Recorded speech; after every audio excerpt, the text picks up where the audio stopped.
It's only. I feel like they. Why you have to be mad? Sorry, what was that? Is he in Nashville? am, am I close geographically? They've The been cooking it contracts. up.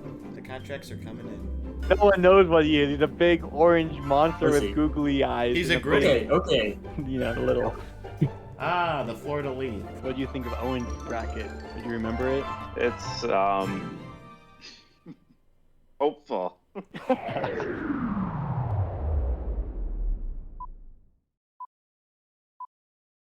Well, welcome everybody. Episode 33, Bread Loves Hockey podcast.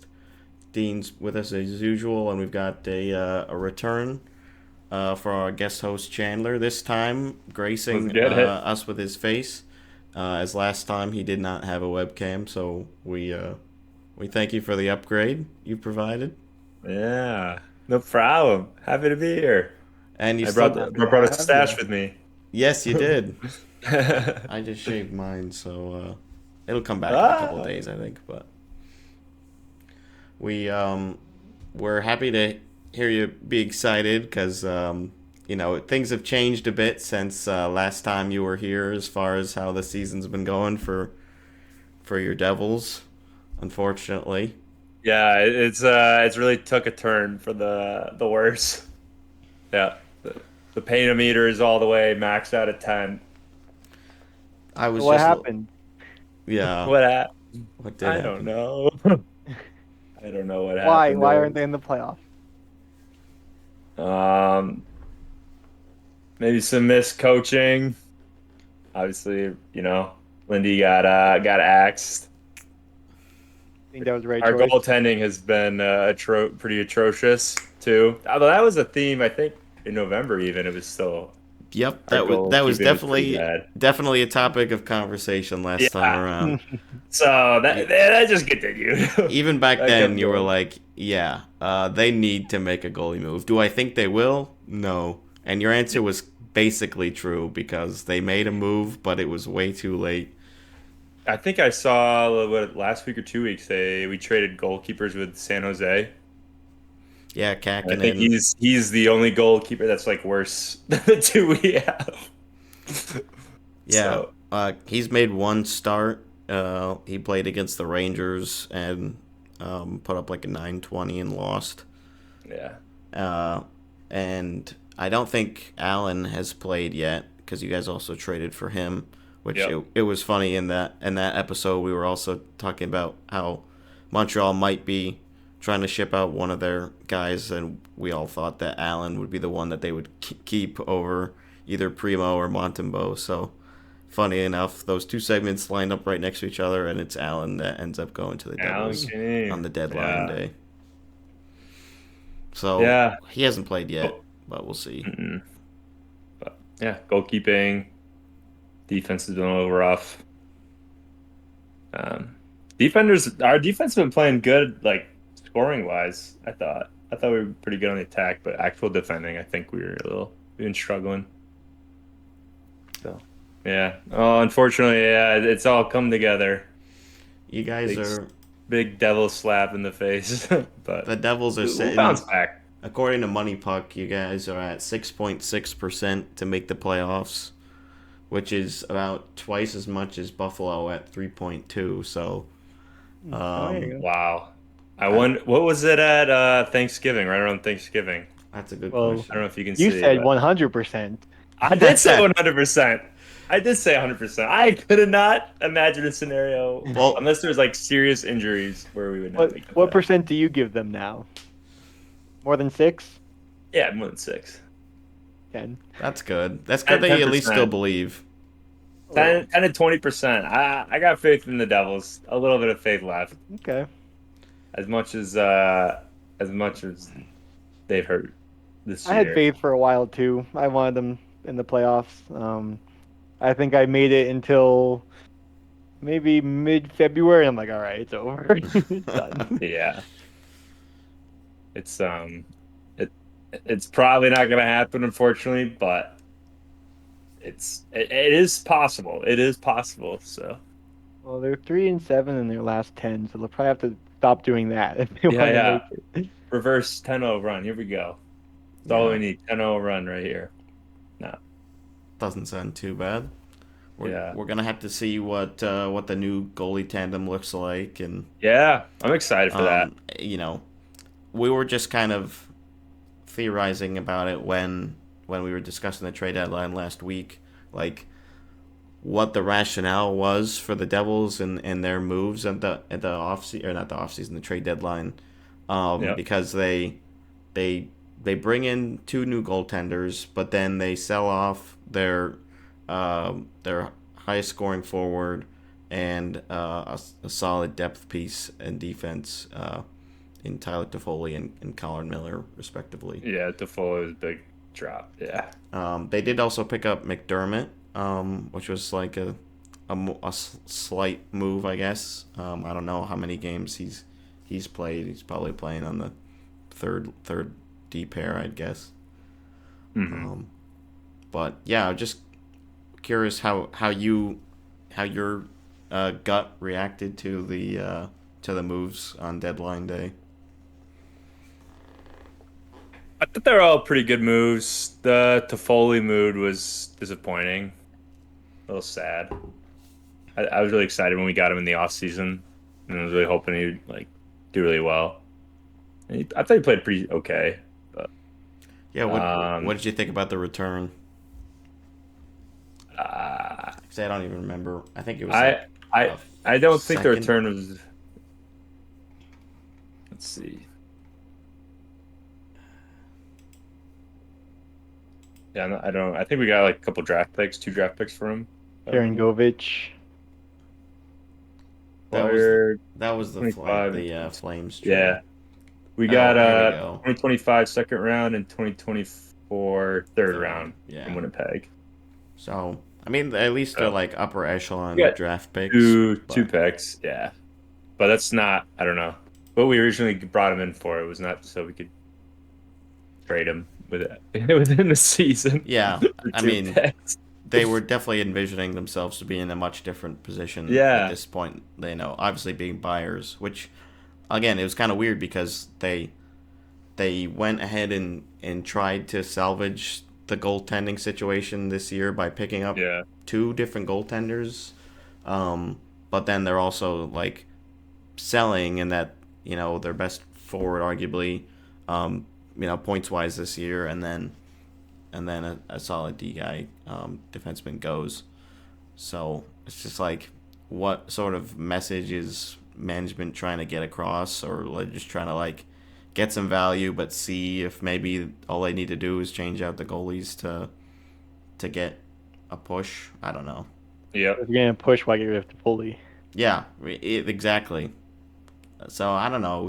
It was just a little weird, because it kind of felt like they would be better off spending a little bit less in the off season to try to get somebody that maybe they wanted a little bit more. They were in the Markstrom rumors for a while, and he doesn't end up getting traded at the deadline either. Mm-hmm. So it's like maybe you could have just held out and tried to offer a different package to Calgary. Yeah. I would have liked that a lot. Because it's like, at least then you get a fresh start next year. You're like, okay, last year was kind of a blip, and we didn't have our house in order. Now we've got who we think is going to be our goalie for the next probably like 3 or so years. I think he's like 34. So you get him for the next couple of seasons, trying to make like a serious push. But and maybe that's something they still do if they want to move these guys that they just picked up. But Yeah. I don't know. It's uncertain at this point. Do you think we'll keep our new intern coach after Lindy Ruff got let go? With the way that they've been playing, like as of late, it's kind of hard to feel strongly that like Travis Green is the future for coaching. I don't know who is really a good candidate that's available right now, because obviously like all these teams just recycle other head coaches. Sometimes you get like a promotion from the AHL or whatever, but it's definitely rare. So I'm leaning towards they move in a different direction, because coming into the off season, but Yeah. I don't know. The playoff picture is technically not out of the realm of possibility for them yet, so that's probably the earliest that I'll make like a firm decision. I was also trying to think how many like normally the interim becomes the head coach. Like in a lot of cases, I'm trying to think of how often there's an interim and then they just actually are interim for the rest of the season and then Yeah. they hire. Yeah, I guess Like, it doesn't actually I guess happen that's too true. often, but I mean, I can see Yeah. in this case them not continuing on, like looking for a new coach. Yep. Yeah, I know there's talks in the off season that Lindy was gonna retire this past off season, and then our then assistant that everyone believed to be like running the show a little bit was Andy Burnett, I believe his last name was. Yep. But we let him kind of walk, and then Lindy took the reins, and I wonder how much of an impact that guy had on the squad, and if he was really impactful, in a way that people didn't really realize behind the scenes, because it kind of felt like we just kind of completely different team, even though we didn't lose that much. I thought. Yeah. And And I know like assistant coaches are normally the ones that are like in charge of the special teams and a couple Yep. other things. Like when the power play and penalty kill are bad, you look at like not the head coach, the assistant coach, but I mean they definitely do more as far as like the teams play than people give them credit for. Mm-hmm. definitely. And especially with like how his season's going with Nashville, because that's where he's the head coach there now. It's like, Yep. okay, yeah, this Nashville team wasn't necessarily expected to be pushing for a wild card spot. Like that was probably the hope for like Predators fans, was that they were gonna be at least competitive this year and maybe get close. And I think they're still in a playoff spot right now. So it's Yep. like, Yep. kind of what could have been as far as getting the most out of your guys. And maybe the fit was just a little bit better in Nashville, and that's why New Jersey, didn't feel like keeping him, and they thought that they had Lindy Ruff at least for another year. But Mm-hmm. yeah, so curious if you have taken away any like positives out of this season so far.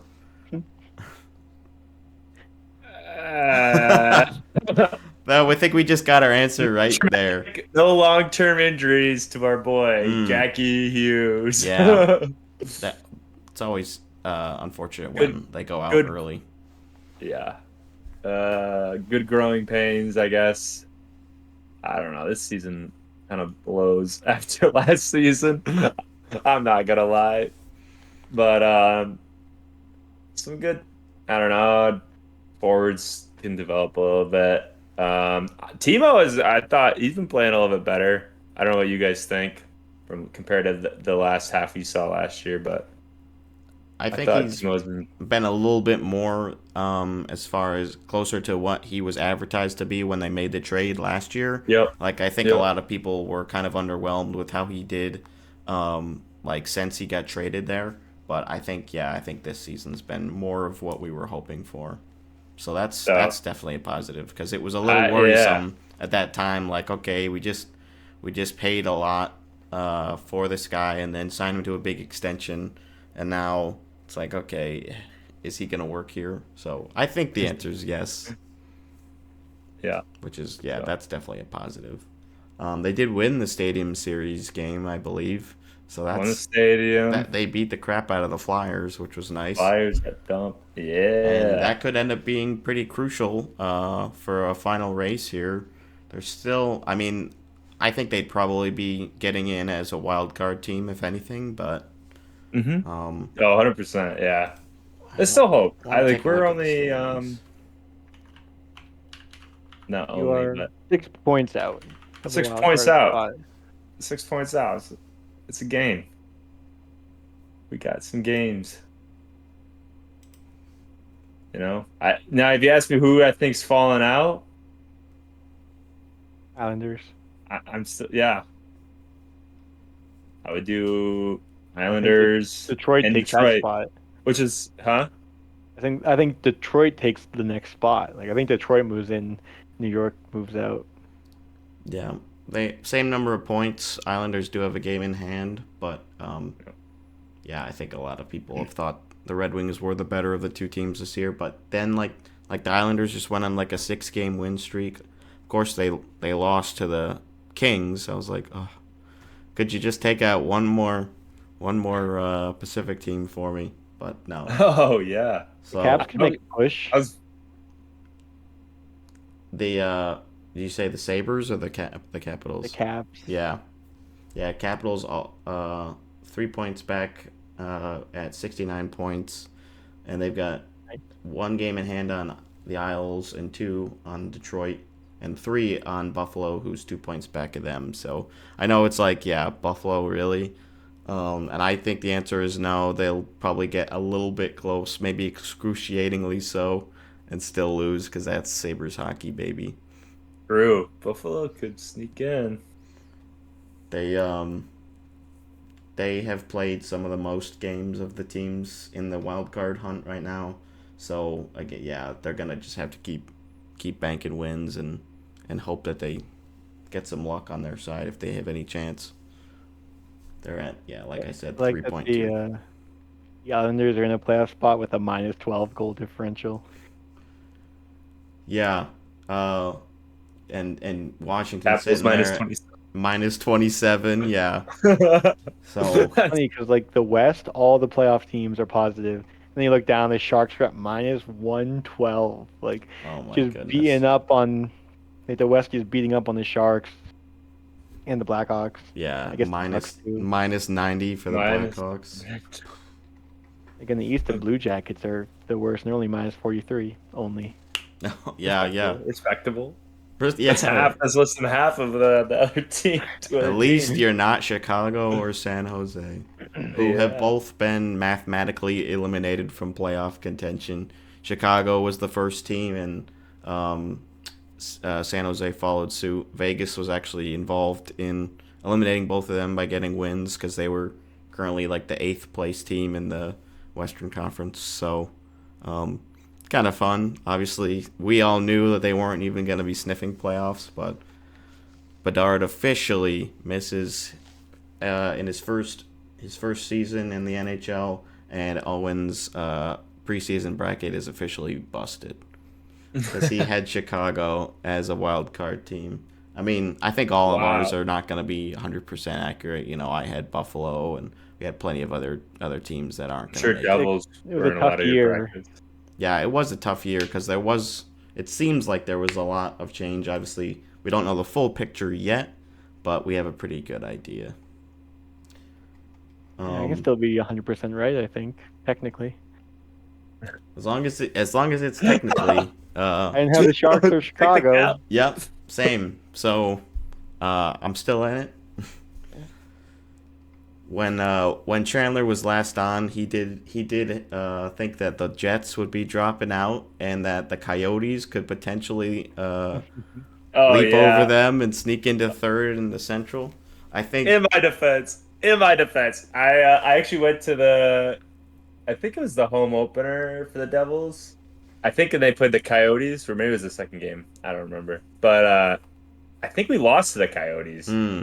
I remember watching. I was like, "Wow, Coyotes looking so good. They're looking pretty good." And then when they were like cooking, I was like, "Oh my gosh, this team's legit." they won That one of the two Devils games were I went legit, to. So... Oh, they won the 2 games you went to too? Yeah, they won at one of them. The Washington game, they beat them pretty good. So, yeah, they've had a not great. What do you think year. happened to them? What ended up going wrong?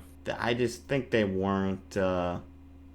They didn't develop as like they hadn't reached that stage in their development quite yet with some of their players, and it's just I don't know. It was kind of weird. I did think.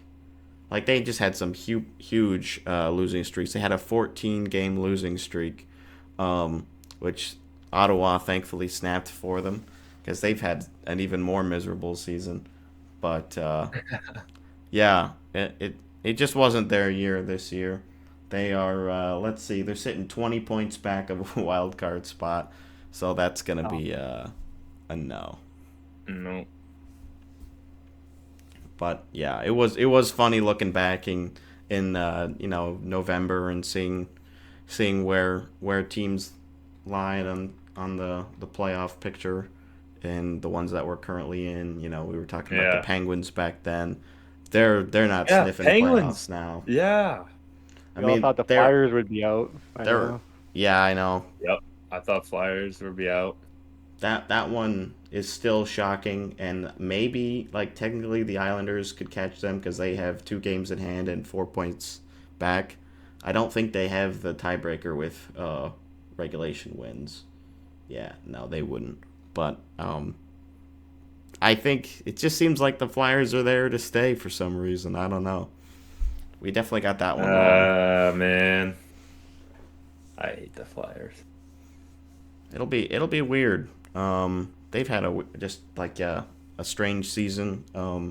Torts got ejected from that one game. He's got a 2-game suspension. That was a strange situation. Yeah, he just refused to leave the bench. Like, I've never seen that game misconduct. And he's like, no, I'm going to stay here. Like, I'm not leaving. Staying right here. Yeah. Right here. They were down like 4-0, I think, already. Yeah, halfway through the first. Yeah, and he was livid, and obviously he was like berating the officials about something, probably a lot of things, and yeah, they had enough of him. I didn't watch that full game, so like I don't know if like he actually did eventually leave or if he really did stay the whole game, and they were just like, okay, like I guess we'll deal with this after the game. I don't know. He did leave. Okay. After like 2 minutes of yelling. Yeah. But yeah, then I brought up an interesting point on the 32 Thoughts podcast, which was because Elliot Friedman had brought this up before, where like when there's controversial calls, if refs could have like a post-game conference essentially to explain their reasoning for the call, and whether refs would even want to do that or not. Like some refs, like Wes McCauley might, but like other refs might not kind of have that interest. But at the very least, like whether the teams liked the call or not, they could at least hear what the thought process was, and that might mitigate some of like the controversy online. I wonder if like the refs have their own type of union like the players do. If maybe that's like a reason. I don't know if they do, but like that could be a reason that they've like pushed back on having refs available to the media. Again, maybe the might not want to. Like they're like, I just want to get out of there. I don't want to like have my face in front of the media any more than like it already is. Like, yeah, I'm sure it's probably already difficult enough to be a NHL ref. Like alone, like you're already an official, and then like the stuff you have to do, in order to like avoid making contact with players and pucks, and like you have to be so alert and still physically fit. Like it's a lot different. The other thing is, earlier this year, I forget what coach got kicked out from a game, but people online were like there was no reason given. Like this one with Tortorella is more obvious. It seems like he's just yelling at him, so like clearly he did something. But the other one, it was like it seemed kind of strange, and like again, if there was a press conference, the ref could explain it. But Friedman did some digging and saw that this ref, who's refed like 1,500 games, had never kicked out a coach before. So it's not like he did it for no reason. Like he must have had a reason, but like if the ref could have been like, yeah, like here's my reason, and like it's the first time I've ever done this in my 10-year career, like I feel like that would give people what they want to hear at least. Yeah. I mean, I'm definitely in favor of having refs available to media. I think that would be really good and like beneficial for fans, because even if like you're upset about like a call, like I don't know, you can still kind of try to hear what they have to say about it. Maybe you don't necessarily agree, but you at least get to hear how they're thinking, and maybe that like justifies things a little bit in your mind. I think they do that in the NBA. Like I think refs have to like do this exact thing that we're talking about. I have heard about that. Yeah, but we also in the NBA also get if any player or coach talks poorly about a referee or like about a call, you'll get fined, which might be the same for hockey. I don't know, but I know that's a little bit of a controversy in NBA. It's like you can't kind of talk badly about the rest of their calls because it looks bad in the league. So they just fine you like $10,000-$20,000. Yeah. I know the NHL can't, like, I think they do issue fines for abuse of officials, and I think they've even done suspensions. But yeah, you never know like what they actually say, really, unless it's like you happen to get like a lip reader or something. But usually it's like, yeah, we don't really get to know what the reasoning is. Yeah. And I'm sure maybe the NHLPA would be interested in that too, because it's like you don't want to have refs being like, oh yeah, like, so and so player said yada yada yada. I mean, they probably wouldn't do that. Probably Like the refs would probably not go into that sort of details, but maybe just like more in general terms, like, yeah, he was just upset about this call and started cursing, or it's like, did he say something like offensive or inappropriate or whatever, But again, I think at the least a written statement would be great.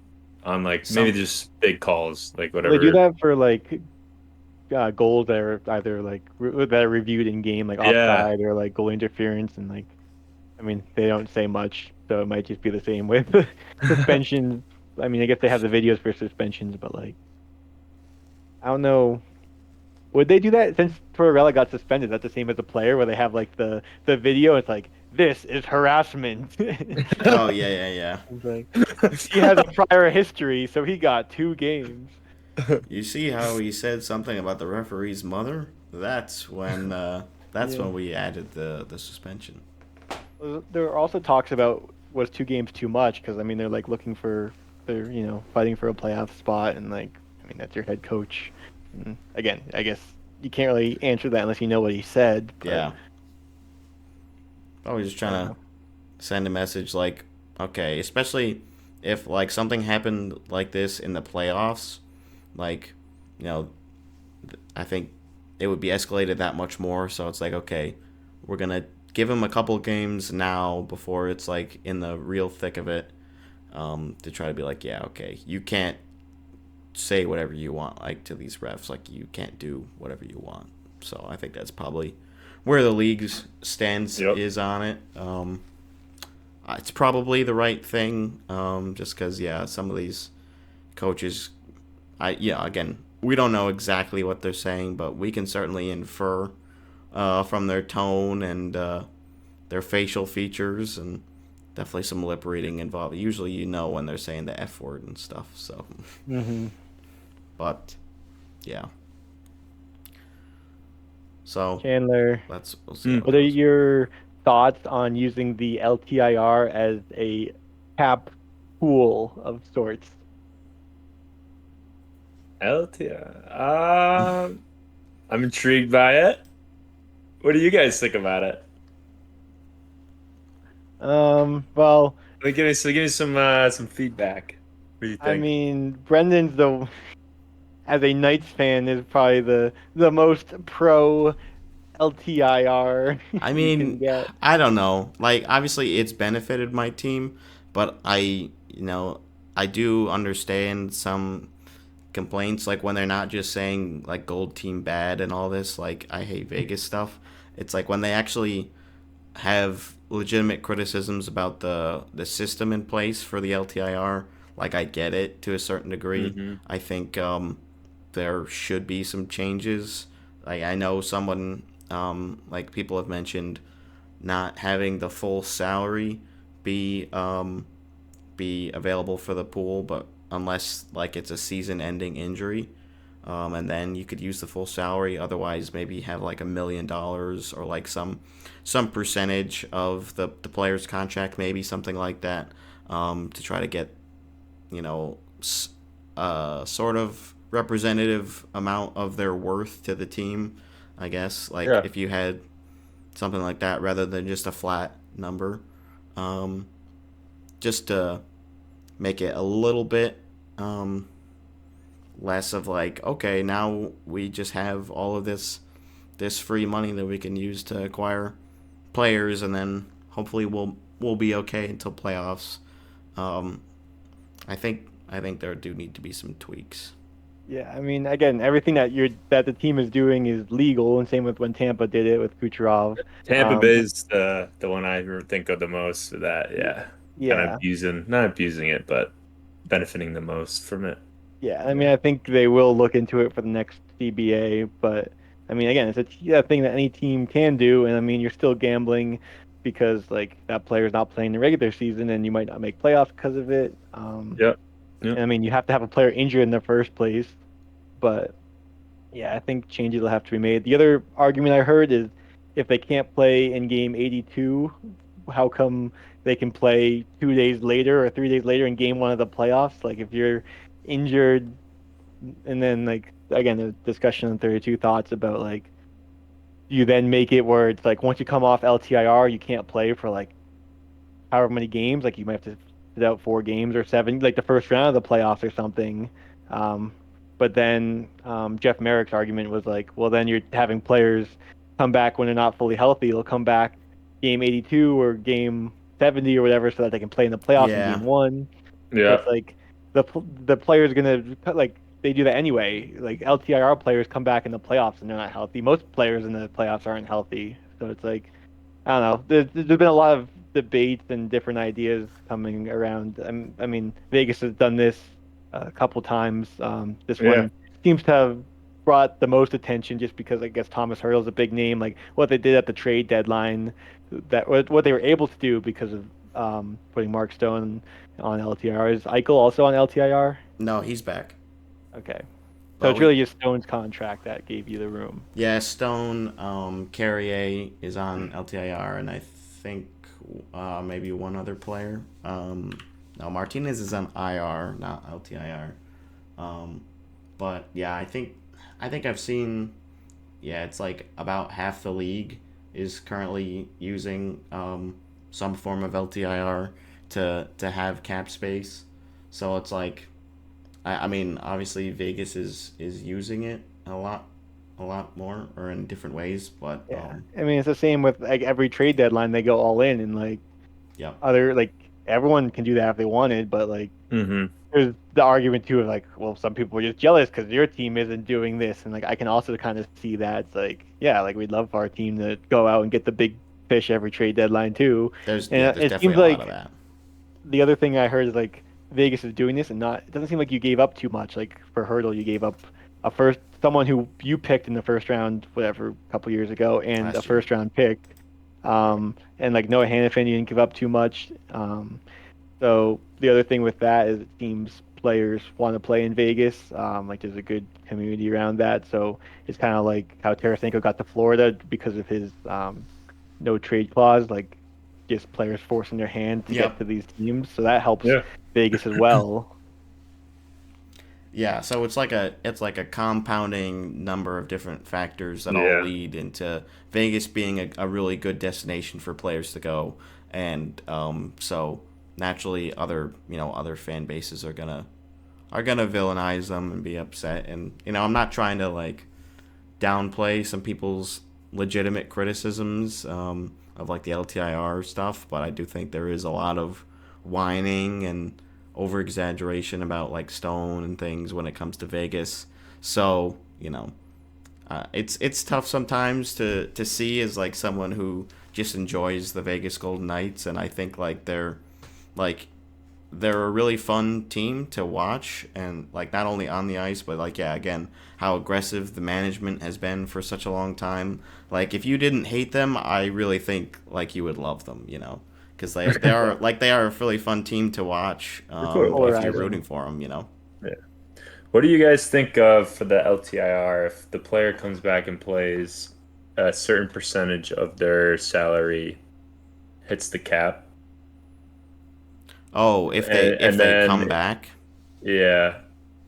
like So additional, I guess. like say I make 10 million. I'm on LTIR. I come back for the playoffs.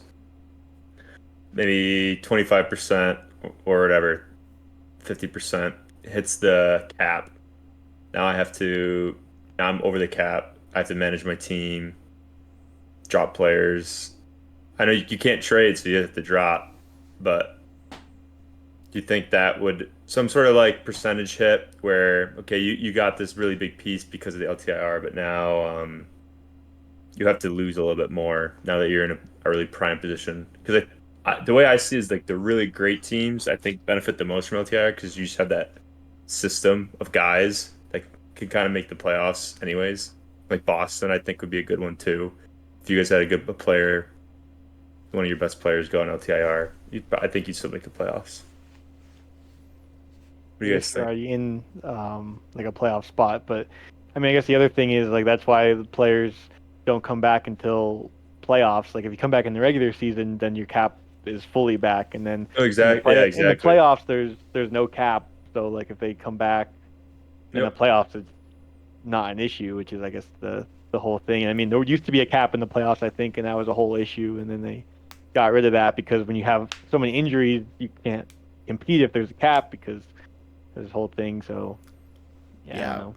I'm sure like the thought process behind not having the cap in the playoffs was to make it like the most competitive that it could be. Like yeah, Mhm. once like get your best players in if they're available to play. Um, I think maybe they should look into it or again like yeah change the eligibility for playoffs for LTIR players or do something else. You know, I'm sure there's other proposals for what they could do besides adding a cap or maybe changing the cap in the playoffs, something like that. But I do think that it'll be looked at in the next CBA, which I think we said was a couple of years out still. Yeah. They just signed it not too long ago. Um, so we've got a little bit of time, but Mm. we'll see if other if other teams like a team this year who really benefited from it as far as like being the cup champion or the next couple of years like how things go on that Well, you front. know, if Mark Stone comes back game one, people are gonna riot.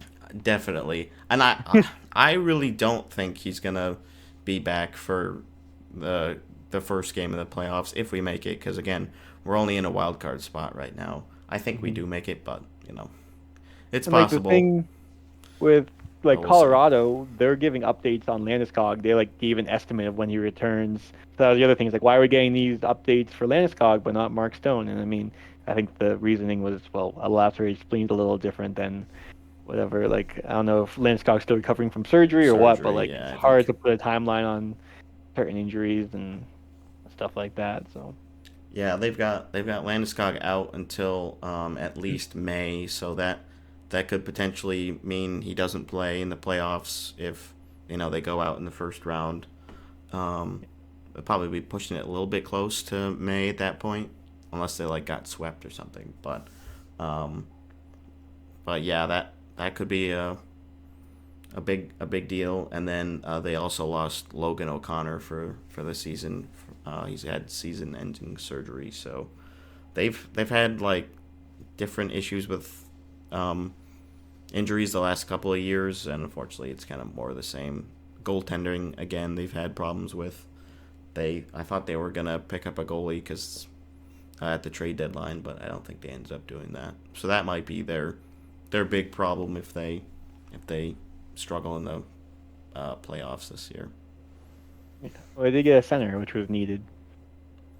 That A trade has big seemed to trade. work out for both teams. Byram's already scored I think like 4 goals for Yes. Buffalo. Um, and Middlestad's been doing well too.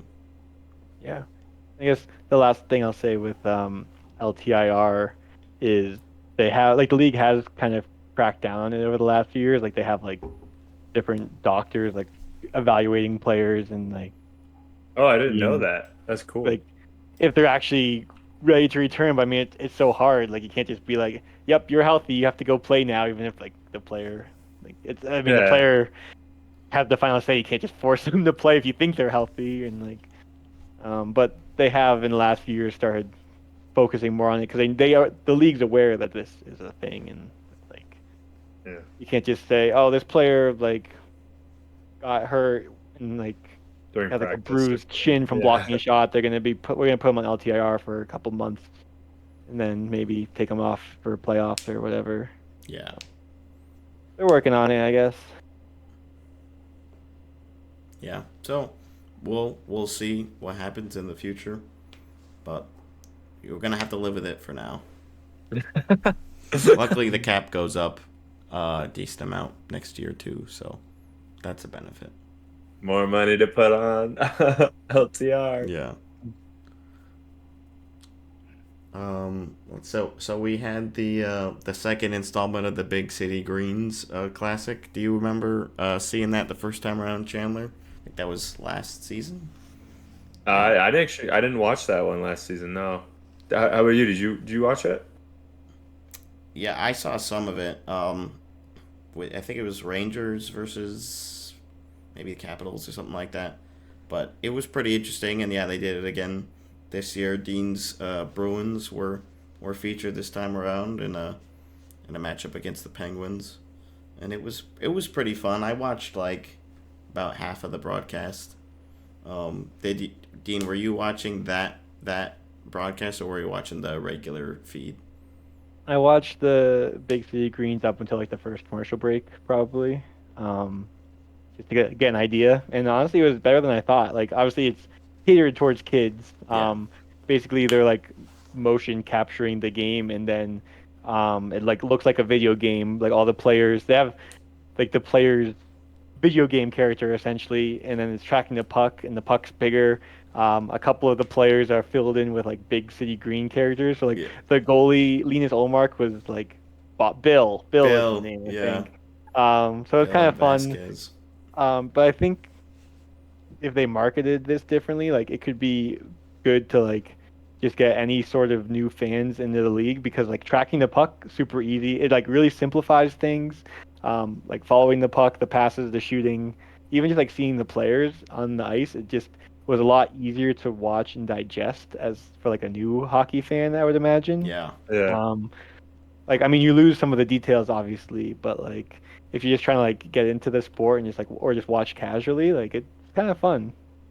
But I don't know how much it would cost them to have that as like an alternate broadcast all the time. But maybe All the use the time, same yeah. broadcasters and everything, just have that as an overlay. Like if you already have the technology, I can't imagine it's too hard to just have that like as a separate broadcast, but maybe I'm wrong. Definitely gives me some like backyard hockey kind Yeah. of vibes. Like, And it's funny, like there were obviously fun. glitches like during like the anthem when all the players stand in a line, like one of them would be like standing the wrong way or whatever. Yeah, that was fun. Seeing like a random character model just like piecing out, and it's like, oh, Yeah. Wow. what's he doing? But yeah, What- it was a lot better than I expected. how did they handle like big heads? Did they do anything like cool for any fights that happened? That was my question. I wanted to know what they did for fights. Yeah, 'Cause we it's, were again, for wondering. kids. The other good thing about it being for kids, there were no gambling ads. I noticed, and I was like, "This is nice." Oh, Because there's so many these days. So Why yeah, I wanted to see a the- fight. what is that? I don't know about hits either, but when you score a goal, the puck like knocks the net off, and that's kind of fun. And it goes, Oh, sick! goal! Yeah. Big text. Yeah, there's like a disco ball that Big comes time. down or something. Yeah, and then They they like had. cut to clips from the Big City Green for like the normal broadcast too. Oh, did they? That's fun. Yeah, to like show it's like, and this is what it looked like over here, and like they showed the replay. And like yeah, when the Bruins were scoring, they had like a section that they'd zoom in on like a section of the stands just filled with all these bears like all cheering and stuff, and then they had that for the Penguins too when they scored their one goal. They got destroyed. It was like what 5-1 or 6-1, something like that. Yeah. But yeah, it was pretty fun. The referees were chickens too, which I liked. They were just like Oh, flying Yeah, in they the could fly. flying in the air, Like they dropping like the puck. grabbed the puck and then they like flew away with the puck. Yeah. Oh, that's funny. Oh, Yeah, and Kevin Weeks was the analyst. I can't remember who was the play-by-play guy, but they seemed like they were having a lot of fun. And yeah, I know like I saw some stuff on Twitter after the fact, like screenshots of their like people's kids watching it and be like, yeah, my kid actually like wanted to watch hockey for once because it was Yeah. like easy to digest, and I think they had it on like Disney XD as well. I know it was on ESPN Plus, but yeah, I think they had it on one of the Disney channels So that'll definitely get your kids to tune in. So I think it's pretty cool, and it's not something that I would have thought that the NHL would necessarily pioneer, but they did, because I think they did their big City Greens thing first before the NFL did their Toy Story game that they did this past season. Oh yeah. So yeah, it was pretty cool. I'm glad that they're trying that. Oh, they also have the boom pop up on slap shots and stuff. Yeah. Oh baby, boom! It was pretty fun, and yeah, I thought the tracking was actually not like too bad. Some points it was kind of tough to tell, like if there were a bunch of players like surrounding the puck model, but yeah, they can only really do so much. I thought that they were already doing a pretty good job. Yeah. And then I don't know if you get, well, I think Dean saw this, the goalie pull in overtime by John Hines to win the game 4-on-3 against I saw the that. Predators. That was ballsy, man. Yeah, it was.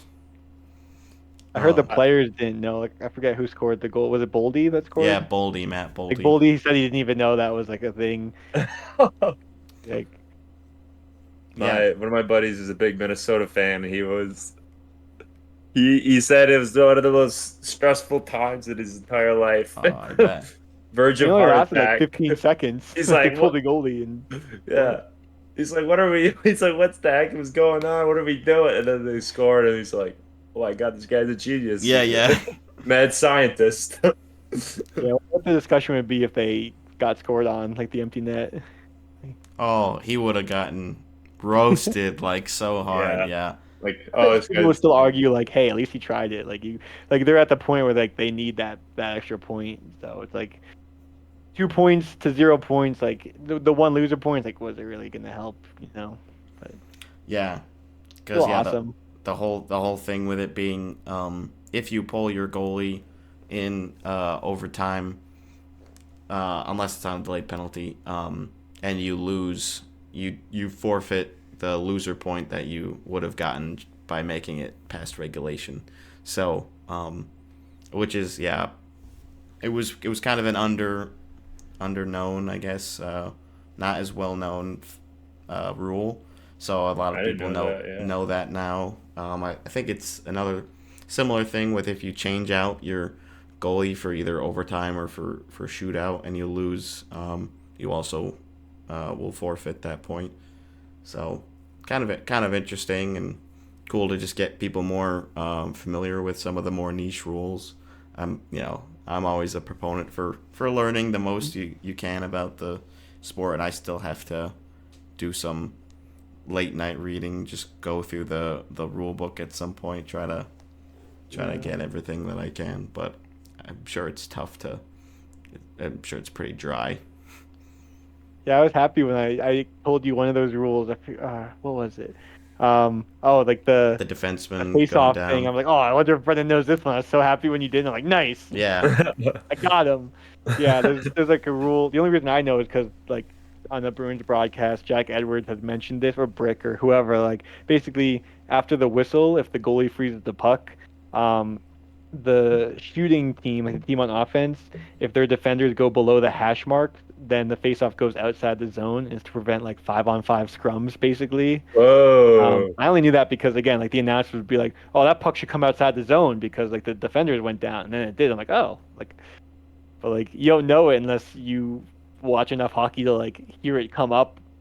Like it's just one of those weird things.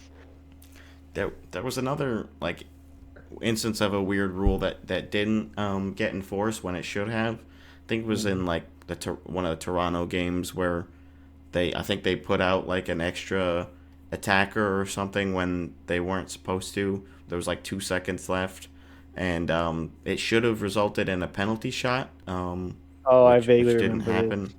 Yeah. I had to look into what the exact rule was. It was something along those lines.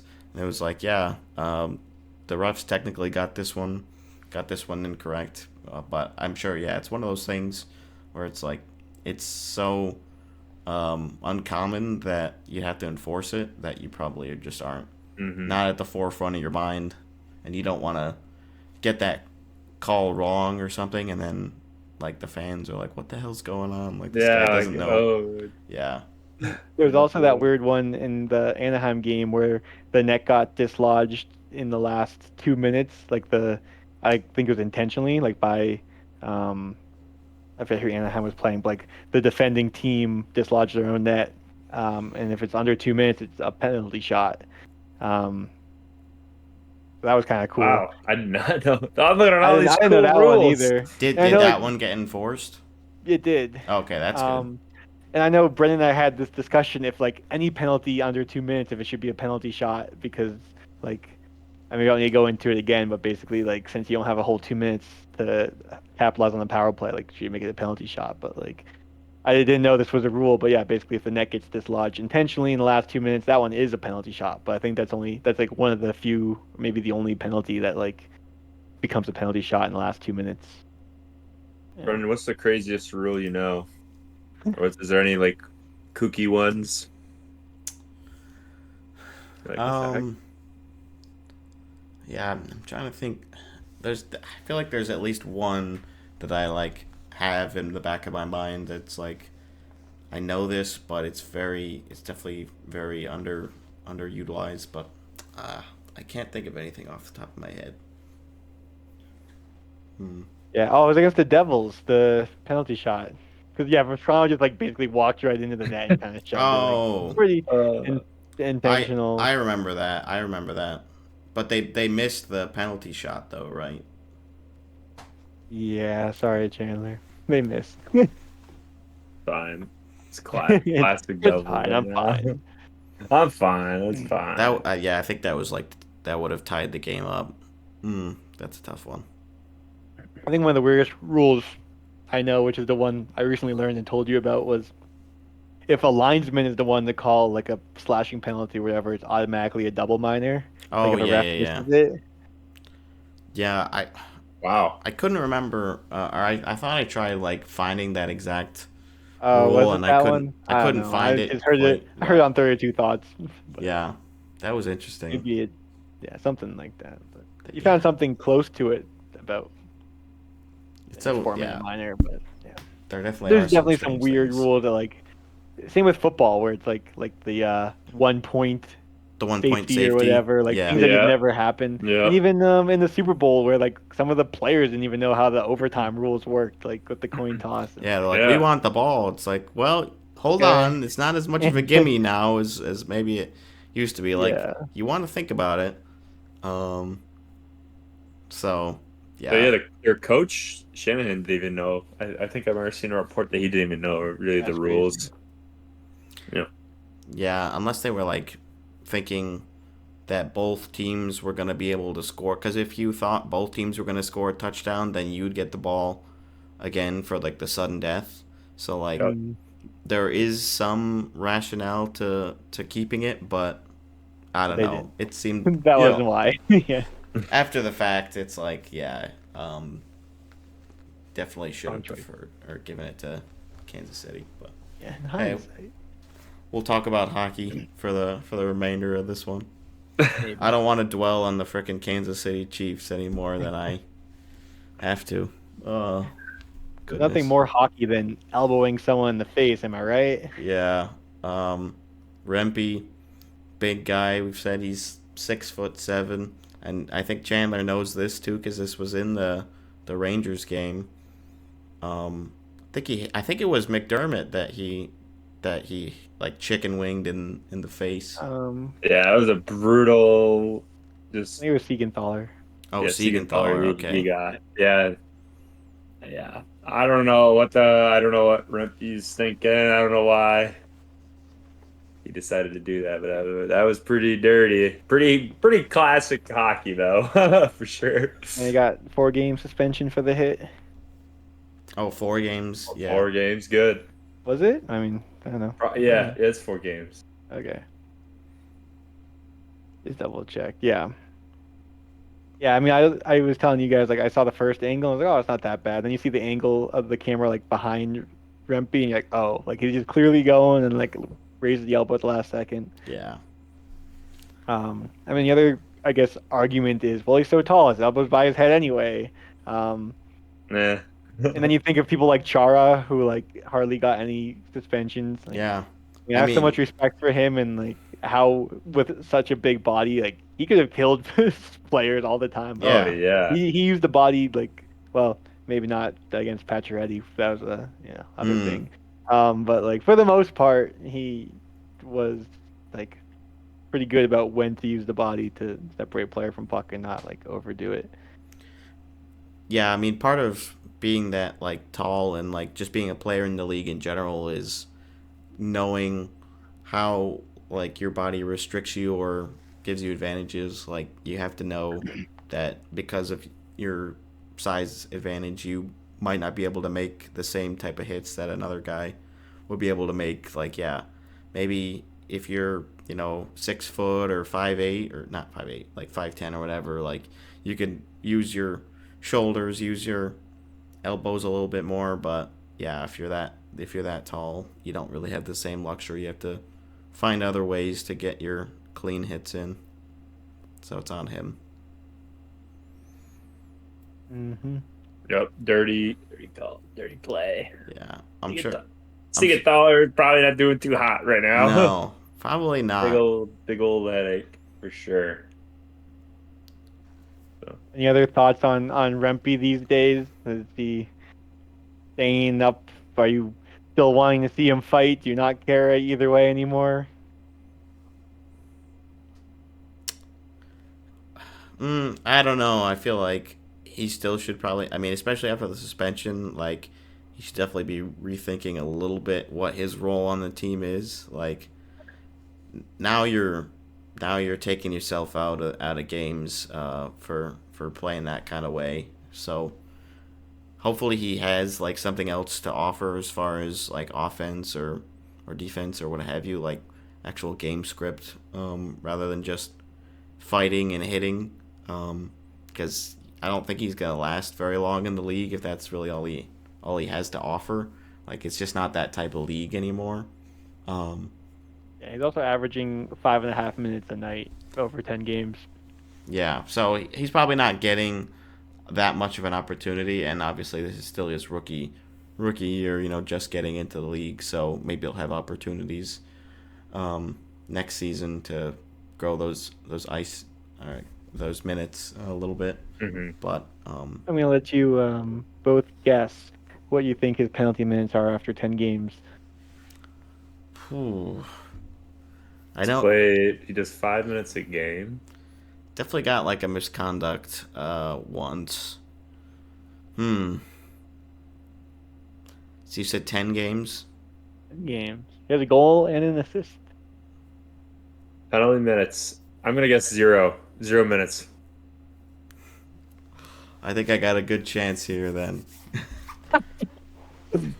I feel like I'll say like 122. Oh, 54. Oh, okay. I guess I thought he had a couple more misconducts. And it was pretty close because he was saying 5 per game. That would be 50. Yeah. Mm-hmm. Yeah. 54. Wow. That's still a lot. Fight per game, yeah. A fight per game plus a couple extra minors thrown in there for fun. Like, oh my goodness. Menace. Gonna be a thorn in the Devil's side for maybe years to come. Or just Nah. 1 season. We'll knock him out. You got the better of him when it counted last year, so Mm-hmm. you have that until you don't make it in the playoffs this season. Then that one's kind of Whoa! And if we don't make it, we don't play them. They don't beat us. yeah. We still want to beat them. You never know. Yeah, if we were there, we would have beaten you. Yeah, we were there. Yeah. I'm trying next year. You can always root against them. I absolutely will. 100%. I think the way things are shaping out, should be some pretty entertaining potential first round matchups, but we'll hold off on our speculation until we get a bit closer. We're still a month out from the end of the season, but Getting close. getting ever closer.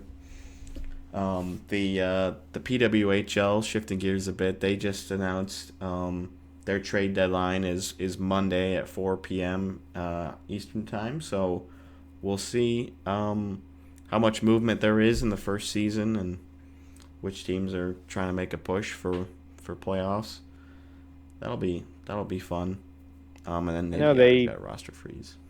they've been doing obviously different rules and things like that. Do they have any like experimentation going on with the trade deadline, or is it pretty standard? You know? I'm not sure. I don't know if they have any like additional rules other than like what the NHL has put in place. I guess would be they've probably tried to keep that part of it fairly straightforward just to make it easier for fans to understand what's going on. Yeah, they'll do anything crazy. I mean, like first year, maybe the GMs will like, go for some big names or like try to make a splash, do anything like PR wise, or That that'd be interesting. Yeah, there's definitely always a factor when you're acquiring a player or letting a player go, um, how the team's going to be perceived by fans and like how the actual dollars coming in or going out will matter. Like, losing Gensel for the Penguins was big just as far as fans loving his time there and just ushering in a new era. So it's like, yeah, these players draw people. I feel like the interesting thing is like it's not like all these players have only been on this team for less than a year. It's not like you have a long time player on the team that's like, oh, I've been watching this player out for Team Boston or whatever for 10 years. Like they can't move him, and there's also like not really any rivalries. Like sure, like Montreal and Boston technically, but like nothing's really built up with Yeah. these teams so early. So it's like kind of interesting in that sense. Like no one's off limits to trade. There's no teams off limits. Like it's kind of a free for all, which is cool. Yeah, so we'll see how much movement there actually is, but keep an eye on it. I haven't done my best as far as familiarizing myself with the teams and the players yet. It's still something I have to get better at doing. I think probably Owen knows more players than I do, just with how many Ottawa PWHL games he's watched. I wonder if he's watched maybe not more than the Senators games, but he's probably enjoyed a lot of those games more, even though Yeah. the Ottawa team is, like, I think still around the bottom of the pack this year. But, yeah, that'll be fun. Have you checked out any of the PWHL games, Chandler? No, I haven't watched any. But I did just look up their salaries. I was a little curious. Yeah, that's Can you something guess I haven't what they really made? looked at. I hope they're somewhat comparable. Probably not. I think it's low, but they're between $35,000 and $80,000. Mm, I don't know. If you're the best of the best in any industry that you're doing, whether it's hockey or yeah. NASA, I think you should be making more than 80. I think hopefully as the league grows, like especially once they get individual owners next season and start developing their brands, like they'll be able to pay these women better. That's, I think, was the ultimate goal in bringing a unified league, in that they would be able to pool all their resources and develop like a strong league for them so that they can get paid. Which teams are you rooting for in the PWHL? Boston. Yeah, I've been pushing for New York, just because it's kind of nice to have a local-ish team, and I like their colors too. The turquoise or the teal is pretty nice and not as utilized.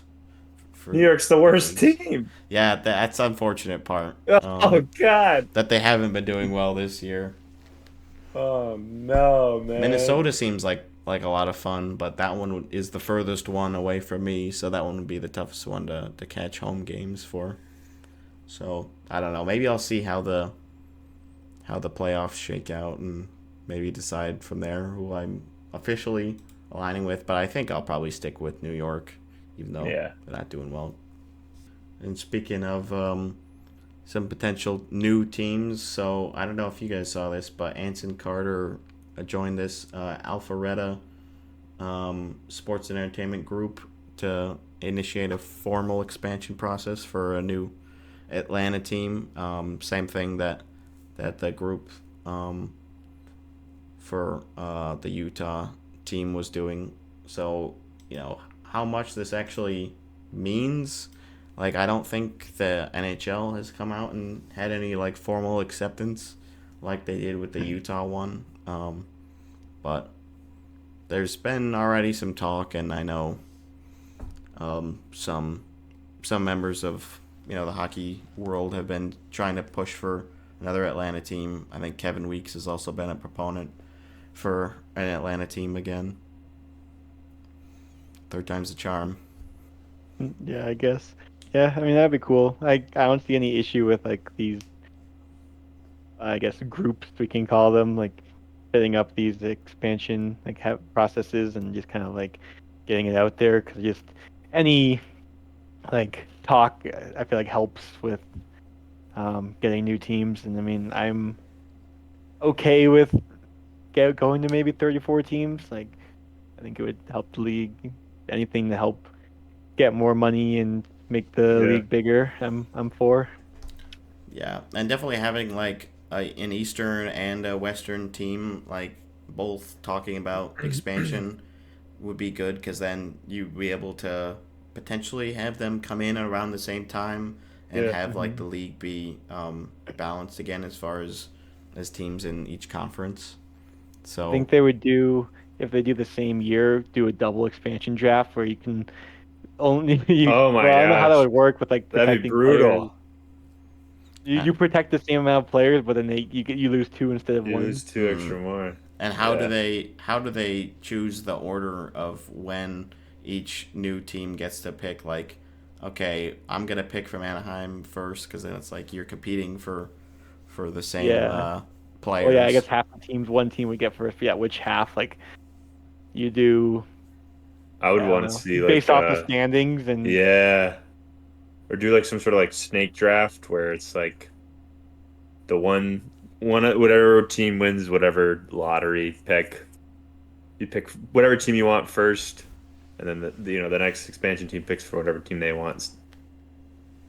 Just keep going down, back and forth, back and forth. Yeah. That'd be crazy. What city do you think would you like to see an expansion team in? I assume maybe Atlanta is a destination you want to see a hockey team. I think Salt Lake would be good. I think this group has been pushing for Salt Lake probably the most. I think. Did Owen say Houston? I forget. He was pushing for Houston. Just because of how big of a market they have. And like TV share too is big there.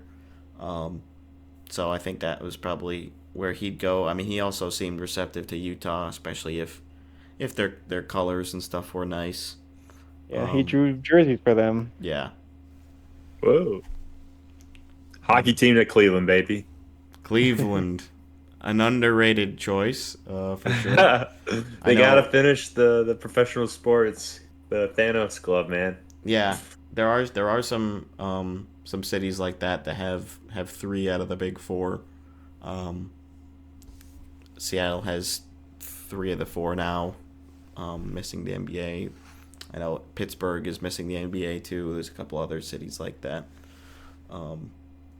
I think Sam would probably be pushing for Atlanta. He was pushing for them, and he liked the Thrashers. I don't know if they would have a new team name, or if they would try to do the Thrashers again, or what.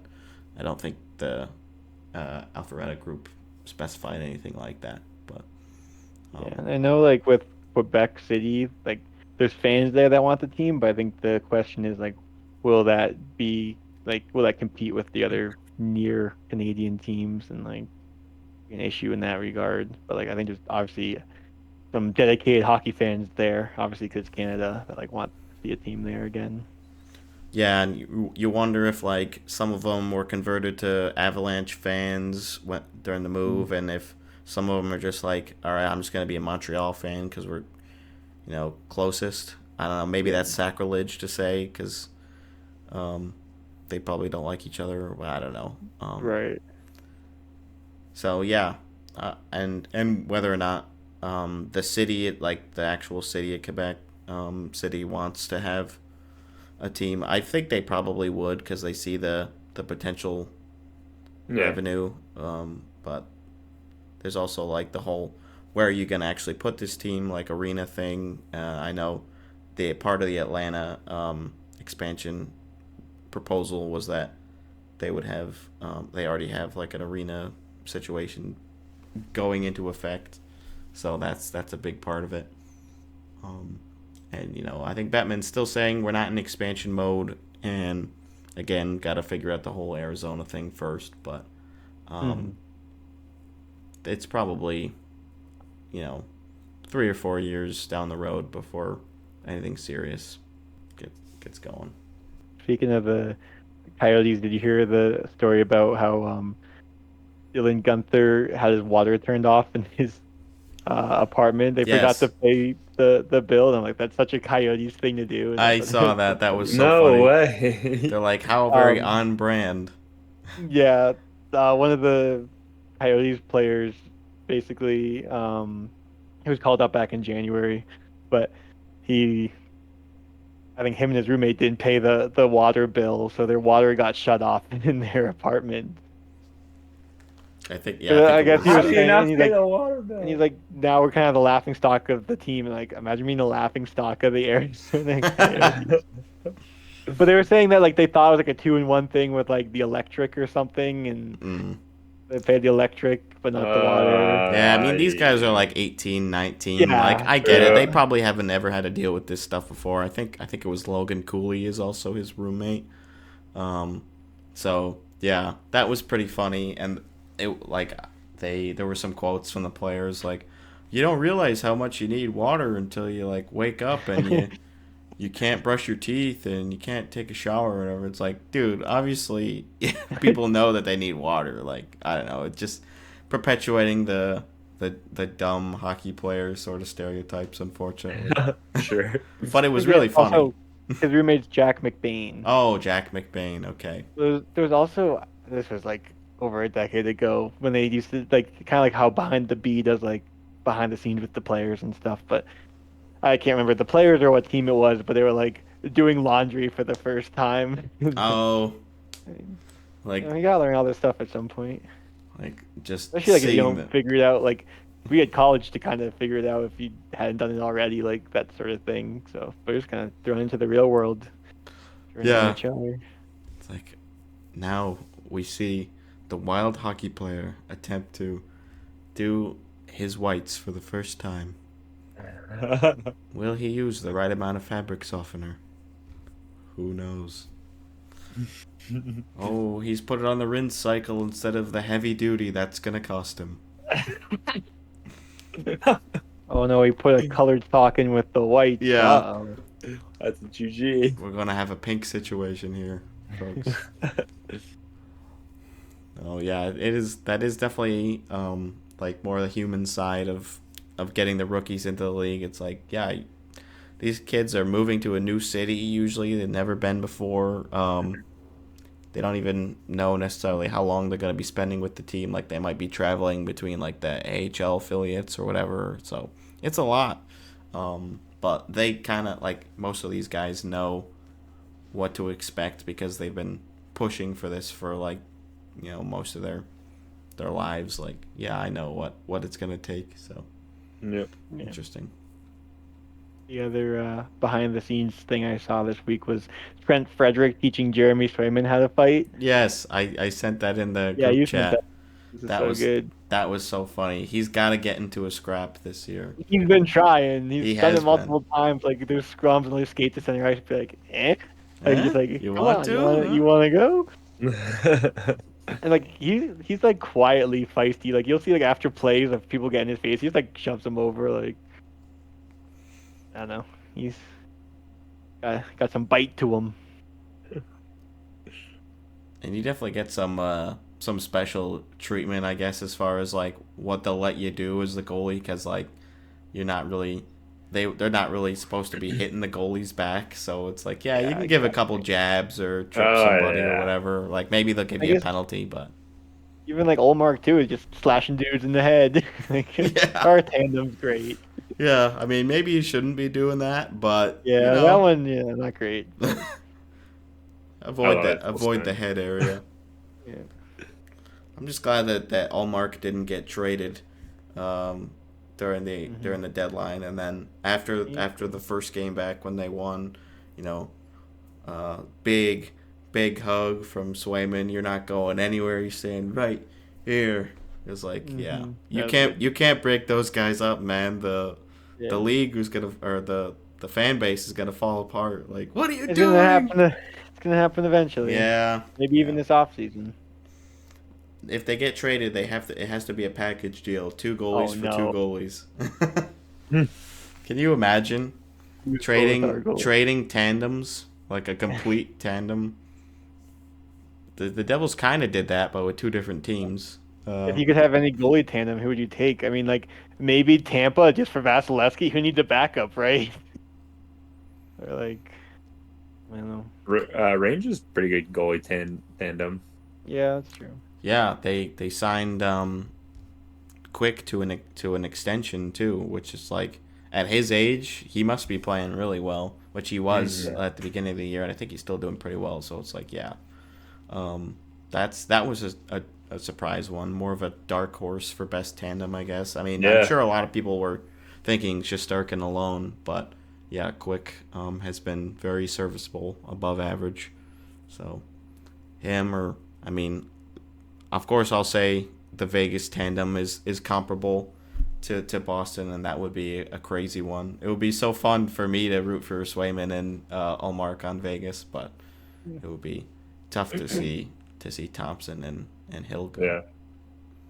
But yeah, that's, you know, it's just for fun. Not gonna On the topic of just for fun, what are your thoughts on allowing players to be loaned to other teams like they do in soccer? Like, imagine at this trade deadline, like Chicago already eliminated. They're like, yeah, we'll loan you Connor Bedard like to a playoff team. Like, what do you think they could get in return for that? Like, imagine how crazy the deadlines could be. Yeah, as long as it's like the teams getting the player like can actually choose to like fight it out that way. But it's also so tough because if the loaned player gets injured, and then it's like, okay, now the team who loaned him was like, oh my god, like our player got injured not even playing for our team, and and then Same comes with you back. send them to the Olympics and stuff, and like, I mean, that was a possibility. Yeah, but at least like the player, like at least it's like for a national cause versus just like some team getting loaded up to win the cup again. I think it could be tough for some teams to like compete for certain players, like depending on assets, and I don't know how the cap situation would work too, but it's like, okay, maybe some teams are just able to load up every year and make things not as I interesting. mean, you'd still have to be under the cap, like you take on their contract. Take on their salary, yeah. Yeah. I mean, the league would never do it, but No. Full send. You're gonna have the All-Star game, but in the playoffs. Here's 2 like teams. then like the Blackhawks, using that same example, could like load up on even more draft picks without actually having to give anything up, really. Yeah. Like, it would really help Yeah, you teams probably with- lose some ticket sales the rest of the year, but you're already a trash team anyway. So Yeah. I see it could definitely accelerate like a rebuild or something, but I do agree that it would be less entertaining for the selling fans, and maybe that's why teams would be apprehensive to do that, because it's like, and you'd have even more That was fans good. watching the playoffs because you have Blackhawks fans watching Bedard play for like Toronto or whatever. Yeah, rooting for other teams. Yeah. you definitely get some cursed jerseys, like, oh my god, remember when frickin' Sidney Crosby was playing for the Capitals in the playoffs or whatever. I feel like the teams are like the players with no trade and no move would still like not get loaned, but Yeah, that's probably the point. not. Interesting. I'd probably be against it just because it feels so unnatural, but maybe that's just because it's not in the league and I'm not used to it, you know. Like maybe Right. it would be something that if they did introduce it, maybe I'd get used to eventually. I won't Maybe know the unless it PWHL happens. should try it. I mean, they only have 2 teams not making the playoffs. So Yeah, I guess- yeah. Probably not too many players available for loaning this time around, but Yeah. maybe in the future. It'd be so funny. That'd be so fun. It would just add a whole nother dynamic to the trading. Mhm. Do you think you'd have to? Jack could win a Stanley Cup. Yep, yeah. Yeah, a lone player wins the cup. Take it back home. Bring it back home. Yeah, it's Yeah. like, the Devils don't actually get to keep that cup, unfortunately. Still get a day with it though. I know. Yeah, Get your name on it. Win the MVP. they'd have like a separate section for the loaned players. It's like, Well, it'd be next to their name. It'd be like the Vegas Golden Knights, and then one it would be like Jack Hughes Devils. Yeah, yeah. Yep. I love it. That'd be so sick. You think the players would feel like they earned it? Yeah, I mean, if you I think play they the whole would. playoffs, like you're still Yeah, I agree. say so. You think they'd probably make it where like the trade deadline would also be the loan deadline, I guess, or do you think Yeah, they'd allow probably. you to do it after then? I'd probably do it earlier, or at least the trade deadline. Yeah.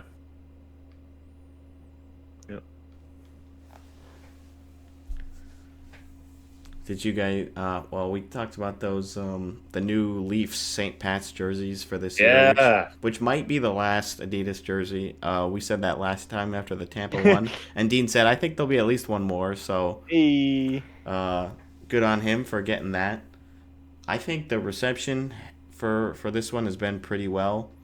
A different logo on the front they haven't used before. Some fans were like kind of upset that it was still a white base jersey with the green, like rather than being a full green jersey, because they haven't really done that. Which I'm kind of in agreement. Like, yeah, it would be nice if the full thing was green, get a completely different look. But yeah, still most people I really are pretty like happy it. with them. Yeah, it's really clean. I don't think Very I'm in good. love with the logo. I don't know, like the clovers Like- kind of look like big ears with like a heart or something at the top. I don't know. It just seems a little too cartoony for me. Maybe You like them more or less than the other ones. I don't like. I don't know. I'm not generally like a big word mark guy, so so those other ones are like. I never was super enamored, like I had to get one for my collection or anything like that. So it's kind of an upgrade in that regard. But I think I feel like the numbers on the back were weird on the old ones. yeah, they did have a sort of a strange font. They have that weird like line in the Gap middle. In the middle. I don't yeah. really know what that's. I'm sure it must be a reference to the older St. Pat's teams, but Mm. I don't know. You guys both seem like you're fans. Yeah, I mean, Big they're fan. clean, simple. I don't know. What's not to like? Yeah, I think it's clever with the logo. Switching it up from the leaf to the clover. I think it's cool. I think it might be growing on me a little bit. It's probably an improvement over the old one, but I don't know. I feel like the logo is maybe a little bit too big. Maybe that's why I'm not as big of a fan. Yeah. You like the Stadium Series jerseys? Those all had big logos. Yeah, the big eagle for the Capitals, and there are some of those that are just not for me. Like the LA versus Colorado one they did, where both of them were just like huge and they just didn't work. That was a big match. So they definitely try to go big on those, but I don't think this one's quite at that size. But yeah, so that might be the last Adidas premiere this year. I bet there's one more now. I don't know. I hope you're right, honestly, because I just want to see more teams do at least one more thing before we're finally done. Yeah. It'll be a tragic day of trying to been following how things are going as far as Fanatics. Aesthetics put out a video the other day talking about what's expected, and I think they said won't expect any big design changes for these teams until at least like 26, 27. But yeah, we'll see when we get there. I'm just hoping that they really do try their best to improve the quality, because they've had pretty bad quality assurance and control for a while, and just the materials that they use for some of their products are subpar. Customizations that the numbers and names fall off really easily, and the list goes on. It's been a nightmare scenario so far, and then with the whole 10-year deal, I'm like, I just hope that they get it right and they take this seriously and don't just try to maximize their profits with pushing out lower quality stuff that they can jack the prices on. Get this man the drip. Brendan wants the drip. Otherwise, I'm just gonna keep buying Adidas stock before it's gone. Yeah. That would be my recommendation if you've ever wanted to get into jerseys. If you like some of the ones from right now, get them before they're gone, because I think this is going to be a era looked at pretty fondly, in like 10 years or so, as far as European on selling your jerseys. It's all the long game. In 20 years, you're gonna mark them all up and sell them for triple.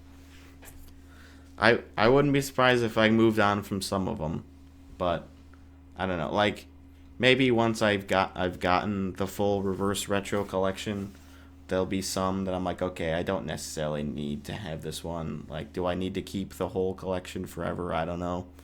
We'll see when we get there. I'm only 3 away, but those ones Take are the tough. picture, check the box, sell them all. Yeah, sell them all. All right. I hate these things. Get them out of here. No, there's a lot that I really love. Keep the Devils. Yeah, I'll definitely keep both of the Devils ones. This one is definitely. I thought it was kind of underrated after the release. The colors are pretty good. Maybe it's just because it's another one of the white ones. There were like a handful of like white as the primary color reverse retros from last year. Yeah. Which some people are like, you prefer the color jerseys, but I don't know. I think it still looks good and something they haven't thrown back to before. Their roots with the Rockies and the Scouts. Yeah. Throwing it way back. So yeah, I think it was a fun era, and we'll see what Fanatics has in store, what they try, and if they succeed or fail. Hopefully succeed. It's not like I want them to put out crap for 10 years. If they put out like a successful product, and especially if they make the game jerseys like retail available, a lot of people will be happy with that, but worried about the prices that things are going to cost, especially the replicas. So enough impromptu Fanatics bashing. I don't know if we had anything else major that we really wanted to cover. That's all I got. But yeah. Did you guys? This was like a minor thing, but Kendall Coyne Schofield, who's one of the women's hockey players, she's going to be voicing a character in Inside Out 2, because it's cool. I guess the main character is a hockey player. I think that was part of the first movie, so they just are expanding on that. So that's pretty different, and did kind of make me excited to. I don't know if I'll actually watch the movie when it comes out, but that's kind of fun and cool to see that they're having some actual women's hockey players involved in a loosely women's hockey based movie, I guess. I don't know how involved in the plot it'll actually be, but Cool for her. Neat. Did you guys see the first Inside Out? I didn't, but I heard it was good. Oh, you didn't Hey. see it? It was actually pretty good. I also haven't seen it, but I heard it was like a really great Pixar Disney movie from like the last couple of years. Yeah, when did that one come out? I think it's maybe This like point, it's 2016 probably or been something. like I was gonna say at least 5 years, but probably more. Yeah. 2015. Wow. Oh, 9 10 years years. said ago. Almost 10 16. years. Flies by fast, man. Oh, shit. I remember Oh, watching man. Incredibles 2 and then realizing how long ago Incredibles 1 came out. Yeah, Oh. that one, they were like, yeah, this took a while, but we hope it was worth the wait. Which some people didn't think it was. I don't know. I thought it was good. I thought it was good. Pretty solid, yeah. Tough to beat the first one. That one's one of my, my top fives as far as Disney Pixar movies go. So Yeah, it's up there. tough to beat that one. Up there with like Ratatouille. That one's also a classic. Oh, Finding Nemo. Finding Nemo, also good. That's like 2003 or something like that.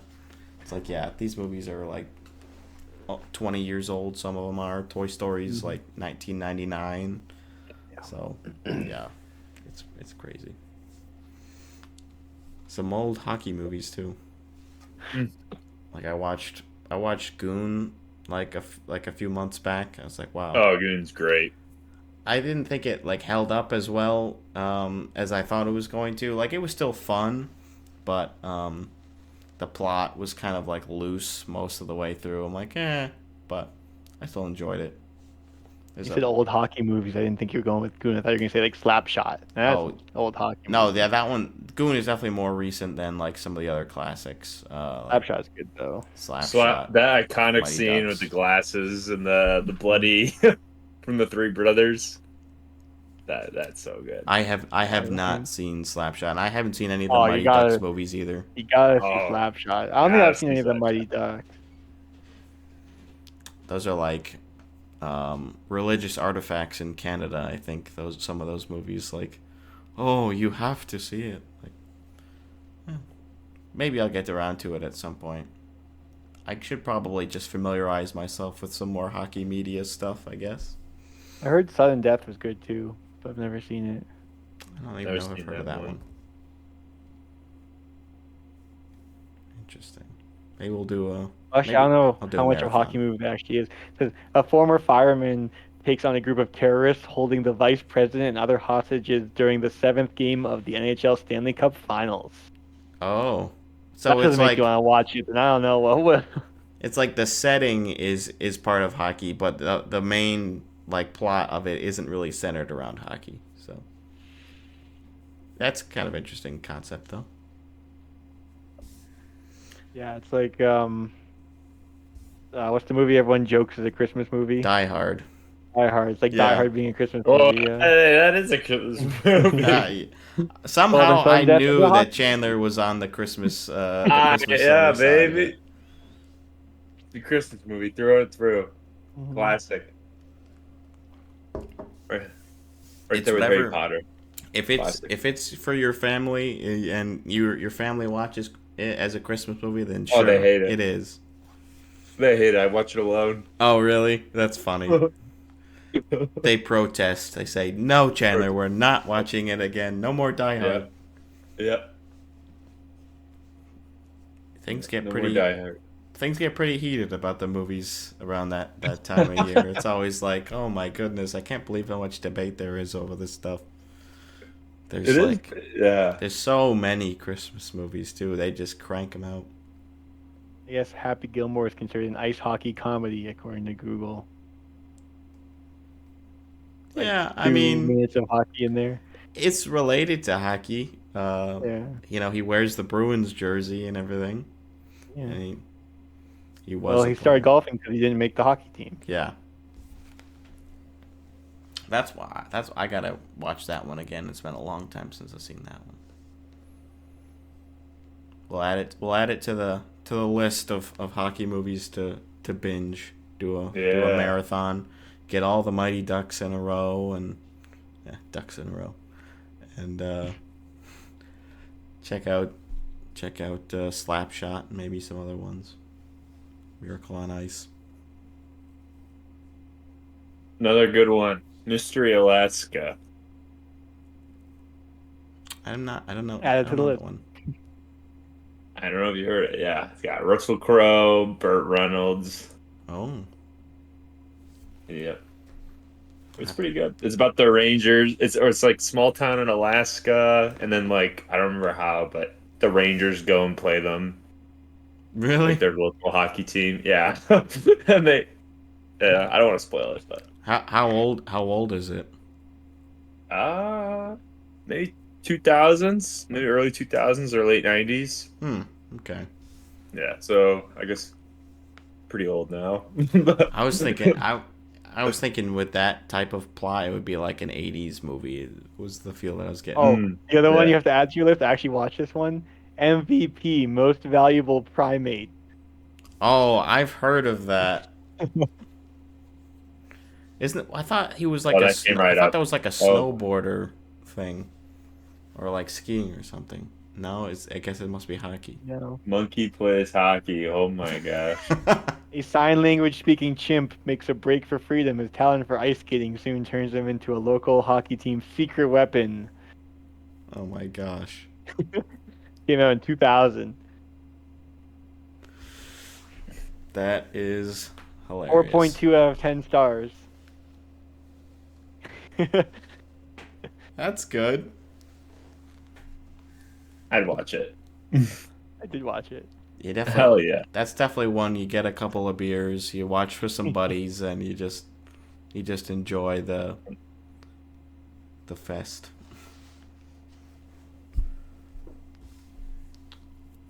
I think we'll pretty much close up there. But Chandler, thanks for Yeah. for recapping the season. Hopefully It's been fun. we see you once they make the playoffs this year with their 6.6%, whatever it is. Yeah. Or Let's me in the stands It's a for tough game one. 3. yeah, that'll be cool. Yeah. Good luck to your teams as well. Thank you. Thank Yeah, We go against you. Dean's pretty much locked into a spot there, and I feel pretty good about Vegas's chances. They've been picking it up as of late, so. Yeah. And then And that's when Dean, when the real stuff happens. Yeah. Now the Panthers can get knocked out right off the rip. Hopefully. Yeah, the yeah. first seed. Not your Bruins. Yeah. Mhm. It's like. All right, yes. a little jab before my team gets knocked out of the playoffs. Completely. All right, folks. Thanks, and please subscribe if you haven't done so. Follow us on the socials, and we'll catch you in the next one. Signing off for now. Yeah.